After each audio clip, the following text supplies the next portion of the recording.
BTV news के प्रस्तुत करता है Patel plywood door and hardware, Harimangalam lawn के सामने, गोंदिया रोड, बालाघाट।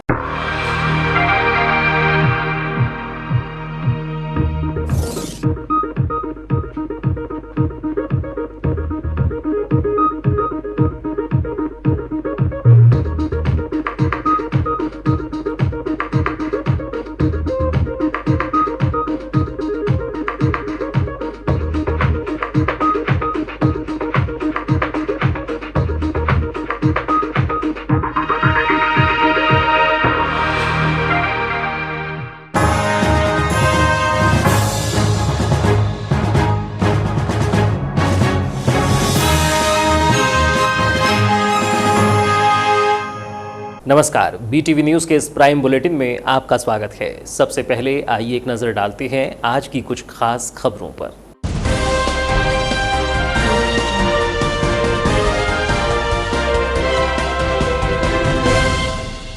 बांटा जा रहा स्तरहीन पोषण आहार वितरण में भारी लापरवाही, पूर्व पार्षद ने उठाए गुणवत्ता को लेकर सवाल। पोषण आहार वितरण समूह पर कार्यवाही की मांग, घटिया आहार से बच्चों को कैसे मिलेगा पोषण। सुहागिन महिलाओं ने की पति की दीर्घायु की कामना, वट सावित्री व्रत का आस्था पूर्वक किया पूजन, वट वृक्ष का हुआ विशेष पूजन अर्चन, सत्यवान सावित्री की सुनाई गई कथा। अभी नहीं चलेगी महाराष्ट्र जाने वाली बसें, 30 जून तक के लिए बढ़ाया बसों पर प्रतिबंध। कोरोना संक्रमण की वजह से जाम हुए हैं पहिए, बसों को लेकर यात्रियों को अभी करना पड़ेगा इंतजार। और अब समाचार विस्तार से। समाचार के इस बुलेटिन में मैं हूं आपके साथ महेंद्र अमूल्य। आंगनबाड़ी केंद्रों से घटिया पोषण आहार का वितरण किया जा रहा है। इसमें पोषण आहार की मात्रा कम और घटिया क्वालिटी होने की बात सामने आ रही है। ऐसे स्तरहीन पोषण से बच्चों का स्वास्थ्य बेहतर होने की बजाय और बिगड़ने की संभावना है, जिसे लेकर पूर्व पार्षद सिद्धार्थ शेंडे ने शिकायत की है। बताया गया कि आंगनबाड़ी केंद्रों में अनुबंधित समूह द्वारा पोषण आहार का वितरण किया जाता है, लेकिन माह जून के लिए जो पोषण आहार वितरित हो रहा है उसकी गुणवत्ता काफ़ी खराब है। ऐसे में बच्चों के स्वास्थ्य के साथ इसे खिलवाड़ कहा जा सकता है। इसे देखने पर समझ आता है कि चावल बच्चों के लिए उपयुक्त नहीं है, जो अत्यधिक मोटा है और इसमें मूंग दाल नाम मात्र ही है। सोया बड़ी जो दी जा रही है उसकी गुणवत्ता स्तरहीन है। इससे समझा जा सकता है कि बच्चों में पोषण बढ़ाने के लिए दिया जाने वाला आहार किस प्रकार उन्हें नुकसान पहुंचा सकता है। इसे लेकर वार्ड नंबर 13 के पूर्व पार्षद ने कलेक्टर दीपक आर्य एवं महिला बाल विकास विभाग से शिकायत की है। उनका कहना है कि समूह द्वारा ऐसा कार्य किया जा रहा है जो मानवता से परे है। ऐसे समूहों के पोषण आहार की जाँच कर कार्यवाही करते हुए ब्लैक लिस्टेड किए जाने की मांग की गई है। साथ ही उन्होंने कहा कि बच्चों के पोषण आहार में भ्रष्टाचार बर्दाश्त नहीं किया जा सकता। देखिए, इस माह पोषण आहार सामग्री प्रदाय की गई है नगर के समस्त आंगनवाड़ी केंद्रों में, और इस माह जो पोषण आहार दिया गया है वो खिचड़ी के नाम से दिया गया है, लेकिन उसकी जो क्वालिटी है वो बहुत ही निम्न है।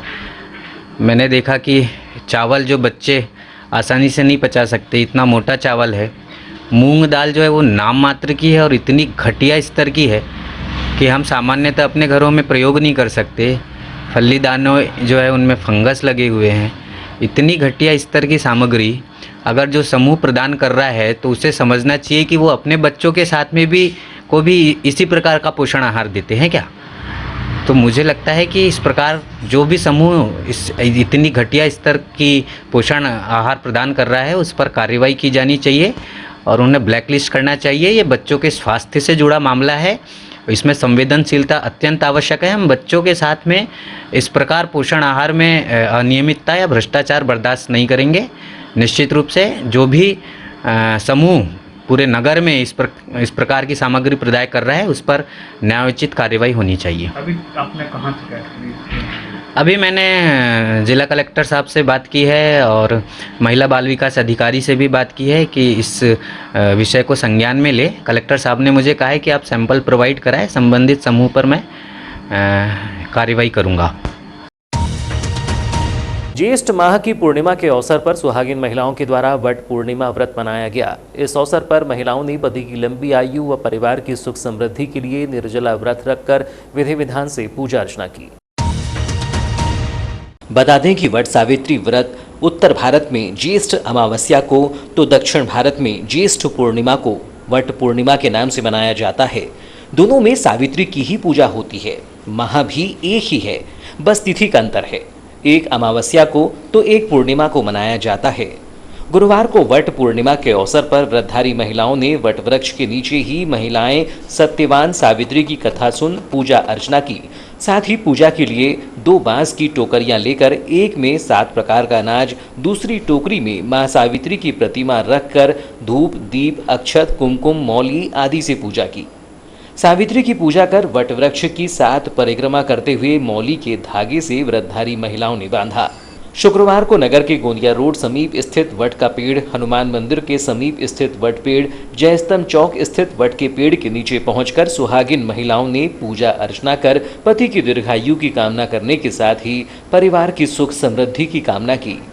महिलाओं ने बताया कि सावित्री के पति सत्यवान की मौत हो जाने पर उसके द्वारा यमराज से अपने पति के प्राण वापस लाए गए थे। इसी मान्यता को लेकर सुहागिन महिलाओं द्वारा वट सावित्री का व्रत किया जाता है। ये वट सावित्री पूजा है। सावित्री माता ने सत्यवान जी की मतलब उनको मृत्यु से बचाने के लिए यह पूजा की थी और उसी केस में इसे हर वर्ष मनाया जाता है। क्या विधि रहती है इस पूजा की, क्या प्रक्रिया रहती है इसको पूजा को शुरुआत से लेकर आखिरी तक करने वट की? वृक्ष की पूजा की जाती है इसमें और सुहाग के लिए की जाती है पूजा। वट वृक्ष की पूजा की जाती है, सत्यवान सावित्री जी की पूजा की जाती है और इसमें 7 फेरे लिए जाते हैं धागे से वट वृक्ष के। और महाराष्ट्र राज्य में जारी कोविड के संक्रमण को देखते हुए पुनः एक बार प्रदेश के परिवहन मंत्रालय ने नए आदेश जारी करते हुए आगामी 30 जून तक वहां से बसों के आवागमन पर प्रतिबंध लगा दिया है। आपको बता दें कि पहले यह प्रतिबंध 22 जून तक था। इस संबंध में परिवहन मंत्री गोविंद सिंह राजपूत ने बताया कि पहले कोरोना संक्रमण की प्रभावी रोकथाम के लिए महाराष्ट्र सहित 4 राज्यों में बसों का आवागमन प्रतिबंधित किया गया था। अन्य राज्यों से आने जाने वाले यात्रियों के द्वारा संक्रमण न फैले, इस बात को दृष्टिगत रखते हुए समय समय पर प्रतिबंध की अवधि बढ़ाई जाती रही है, जबकि पिछले माह प्रतिबंधित 3 राज्यों से प्रतिबंध हटा लिया गया था। मंत्री राजपूत ने कहा कि 30 जून के बाद महाराष्ट्र में पॉजिटिविटी रेट को देखते हुए प्रतिबंध पर निर्णय लिया जा सकेगा। फिलहाल अनलॉक होने की वजह से बसों में होने वाली भारी भीड़ को संक्रमण से बचाने एवं संक्रमण फैलने को रोकने के लिए प्रतिबंध निरंतर किया गया है। इस संबंध में जारी आदेशानुसार महाराष्ट्र के लिए जाने वाली और महाराष्ट्र से आने वाली अंतर्राज्यीय अनुज्ञा तथा अखिल भारतीय पर्यटक अनुज्ञा से आच्छादित बस वाहनों का प्रवेश वर्जित किया गया है।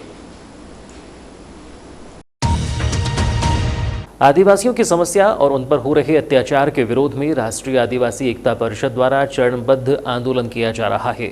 बुधवार को पदाधिकारियों ने अंबेडकर चौक में प्रदर्शन कर आदिवासियों के हक में आवाज बुलंद की।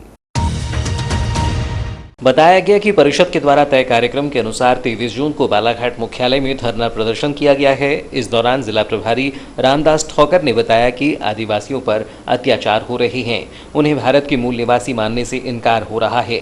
वहीं आदिवासी संस्कृति और कला को मिटाया जा रहा है, जिसको लेकर राष्ट्रीय आदिवासी एकता परिषद द्वारा आंदोलन किया जा रहा है। 15 जुलाई को तहसील स्तर तथा 29 जुलाई को जिला स्तर पर प्रदर्शन होगा। और ये देश भर में आदिवासियों के ऊपर अन्य अत्याचार होने के विरुद्ध में राष्ट्रव्यापी धरना प्रदर्शन का कार्यक्रम है। यह पहला चरण दिनांक 23/6/2021 को जिला स्तर पर धरना प्रदर्शन है, दूसरा चरण 15 जुलाई का और तीसरा चरण 29 जुलाई का है। तो यह पहला चरण जो है जिला स्तर पर धरना प्रदर्शन का, यह जो आदिवासियों पर जो अन्य अत्याचार हो रहे हैं और प्रोफेसर ज्ञानेश्वर चौबे द्वारा ये कहा गया कि जो गोंड है, संताल है, ये मुंडा है, ये लोग भारत के मूल निवासी नहीं है, ये विदेशी है और वो ब्राह्मणों को इस देश का मूल निवासी घोषित करना चाहते हैं। इसके अलावा बहुत सारे ऐसे मुद्दे हैं कि आदिवासियों को जबरन हिंदू लिखाना आरएसएस और विश्व हिंदू परिषद द्वारा। तो इस तरह से जो आदिवासियों की जो संस्कृति है, कला है, उसको मिटाया जा रहा है। तो इसके लिए राष्ट्रीय आदिवासी एकता परिषद ये अपना आज का जिला स्तर का ज्ञापन और धरना प्रदर्शन का कार्यक्रम। तेज रफ्तार वाहन दौड़ाने का खामियाजा जानमाल की हानि से देना होता है। ऐसा ही कुछ मोटरसाइकिल चालकों के साथ हुआ, जिसमें दोपहिया को तेज भगाते हुए सड़क किनारे संकेतक को टक्कर मार दी और इस घटना में एक व्यक्ति का दाहिना पैर शरीर से टूट गया। घटना बालाघाट उकवा मार्ग पर पीपरटोला के पास घटित हुई, जहां सोनू पिता लाल सिंह बैगा निवासी बैहर, जो पीपरटोला में बीते 2 वर्षों से रह रहा था और यहां आम के बगीचे में चौकीदारी करता है, 24 जून को मोटरसाइकिल पर उसके साथ 2 अन्य सवार होकर गांगुलपारा की दिशा से उकवा की ओर भूराखार गांव जा रहे थे। इस दौरान पीपरटोला के पास तेज रफ्तार दुपहिया चलाते हुए सड़क किनारे लगे लोहे के संकेतक को टक्कर मार दी। इस घटना में सोनू का दाहिना पैर शरीर से अलग हो गया। सूचना पाकर मौके पर डायल 100 एवं 108 वाहन पहुंचा, जिसमें घायल को जिला अस्पताल लाया गया, जहां से उसकी गंभीर अवस्था को देखते हुए मेडिकल कॉलेज रेफर कर दिया गया है। और अब अंत में चलते चलते आइए एक नज़र डालते हैं आज की कुछ खास खबरों पर।